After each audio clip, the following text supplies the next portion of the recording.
સુરતમાં પાલ પોલીસ દ્વારા નબીરાઓનો સોશિયલ મીડિયામાં વાયરલ વિડીયોની 11 લક્ઝરિયસ કાર ડિટેઇન કરાઈ। પાલ પોલીસ દ્વારા 11 જેટલી લક્ઝરિયસ કાર ડિટેઇન, અન્ય 9 જેટલી કાર બહાર હોવાથી કાર માલિક સંપર્ક વિહોણા, જે કારને પણ ડિટેઇન કરવામાં આવશે। વિદ્યાર્થીઓના ભવિષ્યને ધ્યાનમાં રાખી હાલ પૂરતી કાર ડિટેઇનની કાર્યવાહી।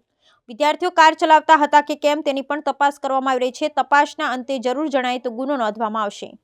ઓકે સર, અત્યારે પોલીસ દ્વારા કાર્યવાહી કરવામાં આવી છે કે જે રીતે વિડીયો વાયરલ થયો તો વિદ્યાર્થીઓ નીકળાતા ગાડીમાં શું છે?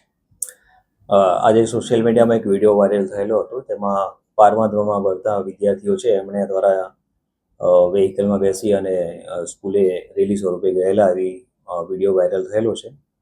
એ અનુસંધાને 26 જેટલી ગાડી એમાં છે એવું આઈડેન્ટિફાઈ કરેલું છે વિડીયો પરથી, અને એમાંથી જે નંબર દેખાય છે એના પરથી નંબર મેળવી અને હાલમાં 12 જેટલી ગાડી છે એને ડિટેન કરવામાં આવેલી છે।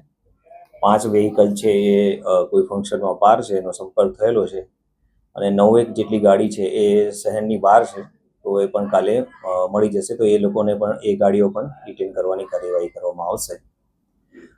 જે છોકરાઓ છે એ 12th ધોરણમાં ભણતા હોય અને અત્યારે એક્ઝામનો સમય હોય એટલે એમની કેરિયરને ધ્યાનમાં રાખીને અત્યારે હાલમાં કોઈ ઇમિડિયેટ એક્શન લીધેલા નથી, પણ બધી ગાડી અને ડ્રાઈવર કેવા હશે, માણસો હશે, એમાં તપાસ થયા પછી આગળ કોઈ પણ કાર્યવાહી કરવાની હશે તો એ કરવામાં આવશે।